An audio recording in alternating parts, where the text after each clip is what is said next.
Здравствуйте! В эфире программа «События недели». В студии Белла Кварчия. На этой неделе пресса и общественность обсуждали информацию, прозвучавшую в выступлении Генпрокурора Республики. Напомним, Алексей Ломия, выступая на пресс-конференции, рассказал о серьезных нарушениях, допущенных руководством Черноморэнерго. В частности, он поставил вопрос о юридическом статусе Ингургэс. В нашей передаче примет участие эксперт. Позже мы вам его представим. А сейчас коротко о событиях прошедшей недели. 18 декабря прошел съезд Фонда экспертного содействия «Айнар».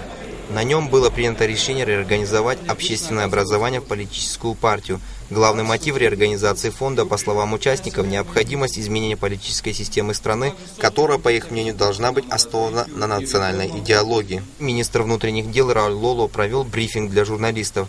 Тема встречи – ситуация на дорогах. Рауль Лоло рассказал, как, по его мнению, можно навести порядок в этой сфере. В частности, он предложил установить по всей трассе камеры фото- и видеофиксации, увеличить срок учебы в автошколах, отменить привилегии удостоверений всех служб. 17 декабря силовые структуры Гальского района в ходе оперативно-розыскных мероприятий задержали 8 граждан Грузии, проживавших в послевоенный период в Гальском районе. У спецслужб Абхазии имеется информация о причастности их к боевым действиям в 1992-1993 годах против народа Абхазии. Один из них задержан уже дал признательные показания. В 93-м, в августе месяце поехал в Сухуми, чтобы работу найти, военную полицию. Оружие выдали? АК-74 с одним магазином. В тот день, когда возобновились военные действия, нас повели через Маяк. Нас туда повел подполковник Чарбидадзе. Я получил осколочное ранение в спину. В тот же день я взял оружие, и на следующий день, 17 числа, когда население эвакуировали, я тоже сел на самолет и летел в Тбилиси, а потом на попутках сюда в Галю. 18 декабря в Сухуми начался демонтаж старой тротуарной плитки между улицами Леона и Воронова. Будет уложено 7100 квадратных метров брусчатки серого и розового цветов. Плитку привезут из Турции. Работы будут завершены к маю следующего года. Работы много, поэтому и у нас и мастера вроде бы сказали, что высокого класса. Будем смотреть. Но требовать работы мы будем так, как это положено. В селе Кутол Очимчирского района в бедственном положении оказалась семья Годжуа. Совсем недавно сгорел их дом. С момента пожара родители вместе с детьми ютятся в Апатске. Огонь уничтожил все. Не осталось ни мебели, ни одежды, ни документов, ни денег. Семье помогают соседи, что называется, всем миром. Но средств восстановить дом нет ни у кого. Все надежды семья Годжу возлагает на руководство страны и искренне верит, что один на один с бедой их не оставят. В Абхазию был доставлен ковчег с частицами святых мощей святителя Николая Чудотворца, великомученика Георгия Победоносца и праведного Федора Ушакова. 18 декабря в Сухумском Благовещенском кафедральном соборе состоялась торжественная передача ковчегов. Мощи будут находиться в Абхазии в течение месяца. За этот период их пронесут крестным ходом по всем приходам Абхазии. На этой неделе прошли две премьеры. Свои постановки представили Русский театр драмы и Абхазский государственный драматический театр. Оба театра распахнули свои двери для зрителей после продолжительного капитального ремонта. 16 декабря в Русском драматическом состоялась премьера спектакля «Тартюф». Эта постановка особая для театра. Когда-то в 2000 году его поставил режиссер Мираб Читанава. В нем были заняты первые выпускники театральной студии. Нынешняя постановка – воссоздание прежнего спектакля. Как бы мы его реконструировали, мы его, все эти ходы для себя психологически оправдали. Ну и надо сказать, что они теперь поопытнее актеры. На премьеру в Абхазский драмтеатр 18 декабря пришли многочисленные любители театрального искусства. Символично название постановки «Открытие театра». В нем представлены отрывки из популярных у зрителей спектаклей прошлых лет. Постановка, которую готовили около 3 месяцев, прошла при полном зрительском аншлаге. 15 декабря путешественник Алексей Ильмухин из Москвы пешком пришел в Абхазию. 7 месяцев назад он вышел из Москвы, пересек Украину и в начале этой недели оказался в стране души. За его спиной нелегкие 4500 километров. По словам Алексея, это путешествие он посвящает победе в Великой Отечественной войне. Предыдущий рекорд путешественника – 5000 километров на велосипеде от Южного Урала до Байкала.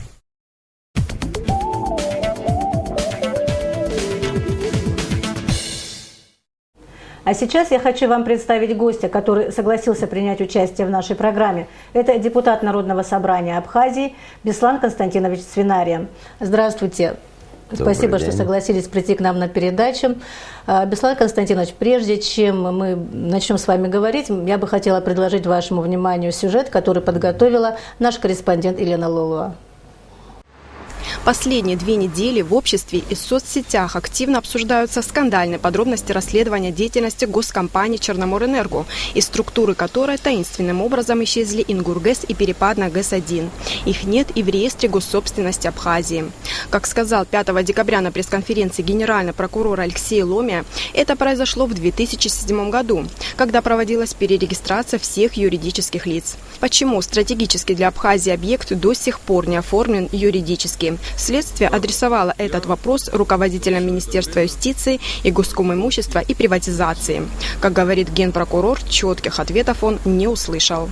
Государство разработало определенный порядок, по которому закрепляется право собственности, скажем, тех или иных там предприятий и структурных, все, что у него в основных средствах находится и так далее. То есть вот этот порядок надо было соблюсти, почему-то это не было сделано. В свою очередь, тогда еще гендиректор Черноморэнерго Резу Зантария на запрос в Рио секретаря Совета безопасности Абхазии Автандила Гарцке сообщил, что Ингургэс является юридическим лицом Грузии. А со слов директора Ингургэса Ливана Мибония, Абхазия ворует электроэнергию у Грузии. Когда мне вот это Мибония это заявил, я ему сказал: я не ворую, я победитель. Я забираю то, что мне положено. Это наш стратегический объект, который по самым скромным меркам стоит $3 миллиарда. И с нами надо считаться. Экс-министр юстиции Абхазии Людмила Ходжашвили сразу отреагировала на выступление генпрокурора и опубликовала в интернете свое письмо. В нем говорится, что Ингургэс и Перепадная ГЭС-1 были зарегистрированы как структуры Черноморэнерго в 2002 году. В 2007 году они не прошли перерегистрацию, так как не представили сведения о юридическом лице для внесения в единый госреестр. Ее слова подтвердил Константин Каця, председатель Госкомитета по управлению государственным имуществом и приватизации. На пресс-конференции Варсмира он заявил, что отсутствие Ингургэс в республиканском реестре вовсе не означает, что станция не принадлежит Абхазии. Есть правоустанавливающие документы. Это постановление правительства и парламента. Ингургэс и каскад Перепадных ГЭС являются собственностью Республики Абхазия по действующим у нас законам. Значит, мало того, есть постановление Кабинета министров, которое упоминает эти 2 объекта и относит их к республиканской собственности, к ведомству Черноморэнерго. На этот объект нет реестрового дела, и право Черноморэнерго на пользование, на хозяйственное ведение этими объектами нами не подтверждено. То есть не выдано свидетельство о внесении в реестр собственности. Кация также заявил, что юридическое лицо Ингургэс, зарегистрированное в Грузии, никакого отношения к имущественному комплексу не имеет. По его мнению, руководство Черноморэнерго не проявило инициативу и не провело процедуру оформления и госрегистрации. Они обязаны проявить инициативу в данной ситуации по оформлению этих объектов, представить нам достаточно большое количество документов, написать специальное заявление, скрепить это все своими печатями, подписями, создать техническую, юридическую документацию. Президент Абхазии Рауль Хаджимба на пресс-конференции заявил, что Ингургэс и все, что находится на территории Абхазии, принадлежит народу. Но даже ему пока неизвестно, получает ли Абхазия 40% энергии, вырабатываемой Ингурской ГЭС в соответствии с устной договоренностью. Не все было сделано за все эти годы для того, чтобы этот объект был бы собственностью нашего государства. Что нужно сделать? Первое. И президент, как глава исполнительной власти, в целом вся исполнительная власть должны принять соответствующие меры по выработке документов, которые будут решать вопросы собственности по данному объекту. Следствию предстоит разобраться со сложным делом госкомпании «Черноморэнерго», а ситуацию с Ингургэс нужно привести в соответствие с законом и интересами народа. А как это сделать, решать властям страны. Елена Лолуа, Абхазское телевидение. Беслан Константинович, мы сейчас посмотрели с вами сюжет. В связи с этим хотелось бы задать первый вопрос. Насколько парламент Абхазии как бы в теме всего того, что сейчас прозвучало, занимался ли он когда-либо вообще, вот так ставил ли вопрос о юридическом статусе Ингургэс? При правительстве создана комиссия по энергетике. Она должна была готовить материалы, рассматривать и потом представлять на правительству, ну, там без участия президента, я насколько помню, в вопросах установления тарифов на электроэнергию. Ставился какой-то вопрос о том, что действительно нет ни аудита, ни какой-то технической документации вот, да, по Ингургэс. Безусловно. Вот мы как раз таки с этим и столкнулись, что никакой технической документации нет. Ну, на словах нас заверяли о том, что потери по доставке электроэнергии с Ингургэса до Сухума составляют около 30-35%. После консультации со специалистами в этой сфере, ну, нам сказали, что на таком расстоянии, если потери составляют 7%, это означает, что по дороге сюда все провода обгорят и упадут. Так не бывает. И вот, естественно, тогда у нас какие-то первые возникли сомнения относительно того, что вот представленные расчеты, обоснования, они верны, и мы настаивали на проведении вот технического, в том числе аудита и финансового.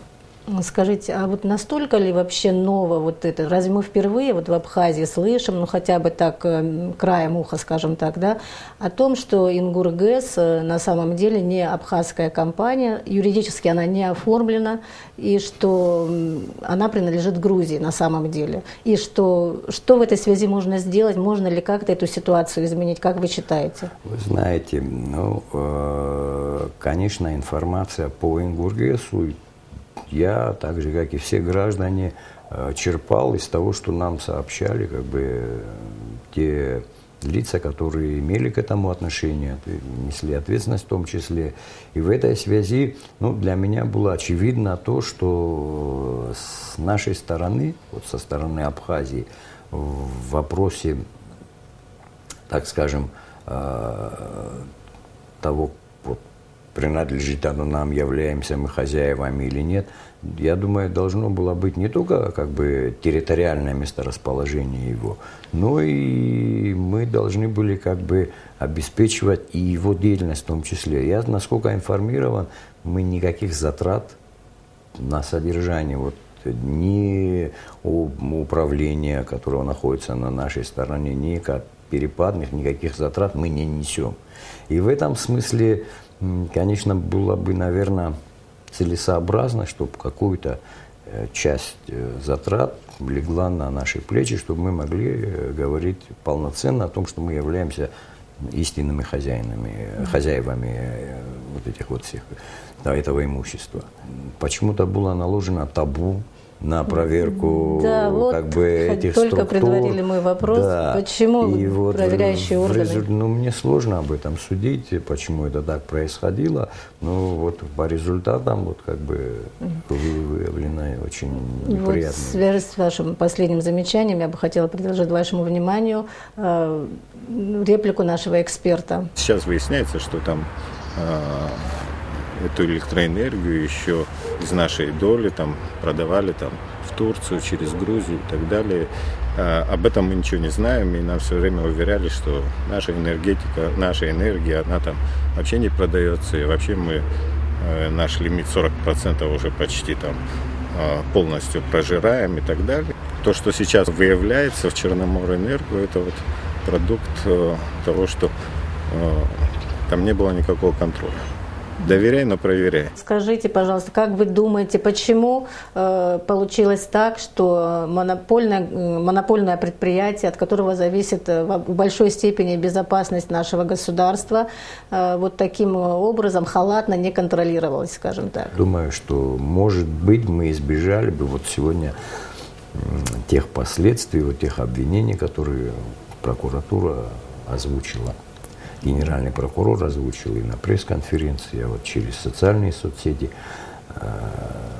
прочитал обвинения Конечно, там надо еще как бы выносить на суд, доказывать, но тем не менее эти факты уже наводят на мысль, что не все там происходило, как должно было быть. Вы знаете, наши граждане тоже, вот мы вчера буквально ходили на опрос населения по поводу этой проблемы, и очень многие эмоционально высказывались, и я бы хотела, чтобы все-таки посмотрели некоторые оценки, послушали. Если это на нашей земле, то принадлежит нам, мы должны ею распоряжаться. Грузины тоже имеют какое-то моральное право на энергетику, но мы имеем больше, я так считаю. Это имущество Абхазии, я так считаю. Спросили, о чем вы думали, когда работали там? Все организации приватизированы давно. А почему именно это не приватизировано? Вот это я хотел вопрос задать. Я не понимаю, как руководство этой компании позволило себе потерять этот объект. Как насчет ответственности перед будущим поколением? Почему до сих пор никто не смотрел за этим делом? Никто не контролировал. Это ужас. Говорят, что он заявление написал и ушел. Я считаю, что это несправедливо. Его надо наказать сильно. Каждый, если будет воровать, назначать, его снимать, заявление писать, уходить безнаказанно, это не будет государство. По закону должно быть. Пусть проводится прокурорская проверка, и кто, значит, виновен, пускай отвечает. Хочу услышать разъяснение, кому она принадлежит, нам, к Абхазии или Грузии, вот, как говорится, на кого оформлено, ну, значит, кто владеет этим ГЭСом. Если, например, они оформлены в Грузии, так получается, ну почему тогда наши люди там работают? Значит, а наши люди, если работают, там я слышал даже, что они получают там грузинскую зарплату и так далее. Вот это надо разбираться в этом. Вопрос руководства, ну, вот, в принципе, как они будут выходить из этой ситуации и все. Вот мы посмотрели опрос, вот такой эмоциональный посыл, скажем так, да. Скажите, пожалуйста, в какой плоскости лежит эта проблема, как вы считаете, в политической, в экономической? Сейчас она лежит чисто в экономической плоскости. Я думаю, проверку, конечно, должны завершить. Прокуратура должна завершить, и по уже результатам этой проверки, может быть, и как бы решение судебных органов, скорее всего, до этого дела дойдет. Ну, население наше должно получить ответы на те вопросы, которые они поставили. Я считаю, они объективные, правильные вопросы. Поэтому обязательно надо будет население наше проинформировать. Спасибо, Беслан Константинович, за интересную беседу. Я напоминаю нашим телезрителям, что у нас в гостях был депутат Народного собрания Абхазии Беслан Константинович Свинария. А сейчас я прощаюсь с вами. Наша программа подошла к концу. Хороших вам событий на следующей неделе.